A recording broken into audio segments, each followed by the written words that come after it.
कभी कभी जिंदगी के मैदान में चोट सिर्फ शरीर पे नहीं लगती है, वो दिल पे जा लगती है। कभी कभी खिलाड़ी सिर्फ अपने बल्ले या गेंद के बल पे नहीं, अपने जज्बों से देश को जीत लेते हैं। और आज जिस खिलाड़ी की बात हम करने जा रहे हैं, बताने जा रहे हैं, वो ऐसा ही जज्बाती खिलाड़ी है जिस पर पूरा देश भरोसा करता है। लेकिन आज वही खिलाड़ी अस्पताल के बिस्तर पर जिंदगी और मौत से जूझ रहा है।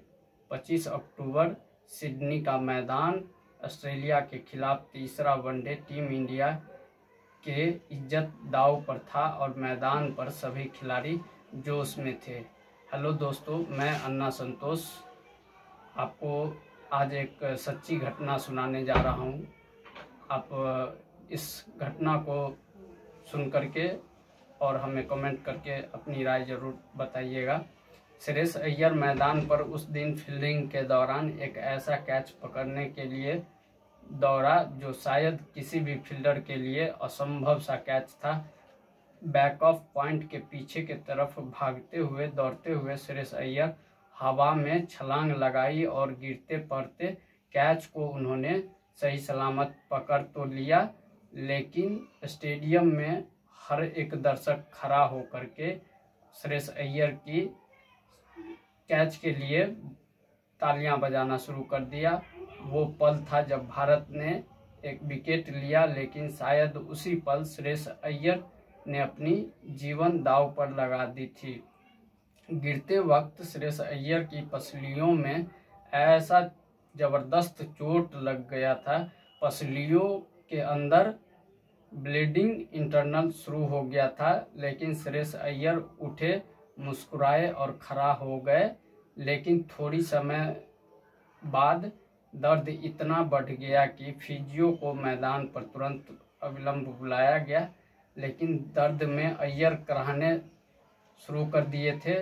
तब मैच से बाहर गए विराट कोहली और रोहित शर्मा ने शानदार जीत दिलाई।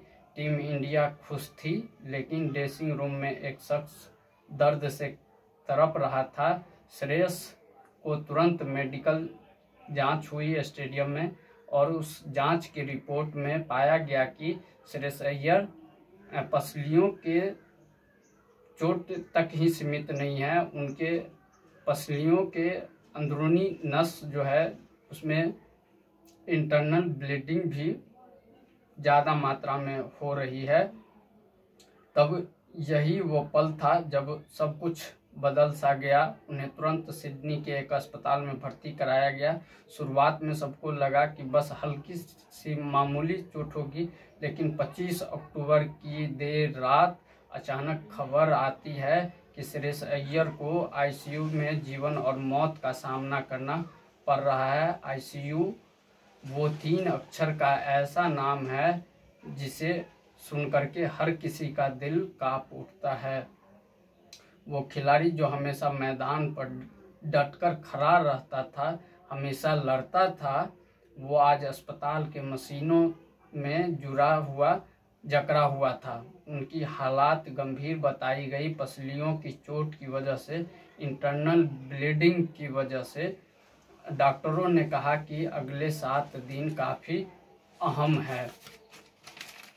सोचिए, वो खिलाड़ी जिसने भारत को कई मुश्किल हालात से मैच जिताया करता था, जिसे पंजाब को फाइनल में पहुंचाया, मुंबई को घरेलू चैंपियन बनाया और जिसने वर्ल्ड कप इतिहास में 3 नंबर के बाद 500 से ज़्यादा रन बनाया, वो आज खुद अपने जीवन की सबसे कठिन लड़ाई अस्पताल के बेड पे लड़ रहे हैं।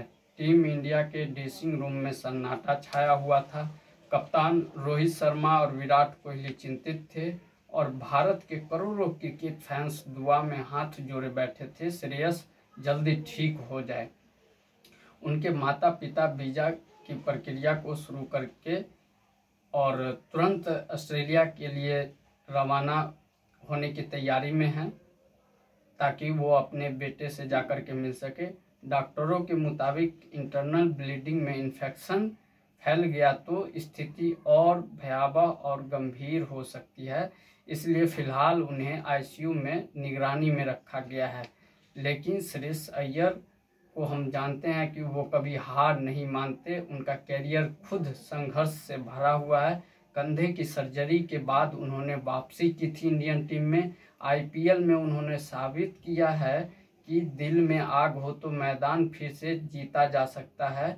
2023 में उनका फॉर्म शानदार था। विजय हजारे ट्रॉफी में 325 रनों का शानदार स्कोर रन किया था।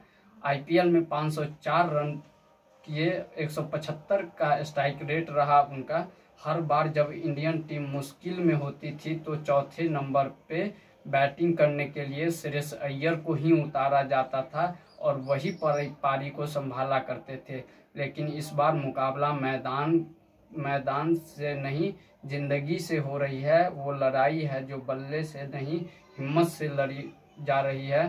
टीम इंडिया के लिए ये बहुत बड़ा झटका है, लेकिन हम जानते हैं श्रेयस अय्यर फिर से लौटेंगे, पहले से ज़्यादा मजबूत, पहले से ज़्यादा जुनूनी होंगे।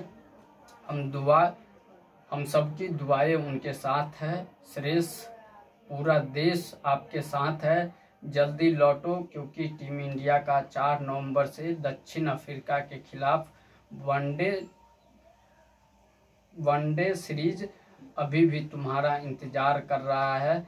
देश पूरा इंतजार में है। और अगर आप भी श्रेयस अय्यर के फैन हैं तो कमेंट करके बताएं। दोस्तों, इस पूरे घटनाक्रम को सुनाने का उद्देश्य किसी की दिल को दुखाना नहीं, बल्कि आपको सचेत करना है, आपको आगाह करना है। दोस्तों, जाते जाते कुछ लोगों ने नाम लेने की अपील की है, जिसमें अमोल आनंद, बादल भारद्वाज और रवि किशन, ये तमाम लोग हैं और इन लोग का शुक्रिया अदा करते हैं। और तब तक के लिए जय हिंद, नमस्कार।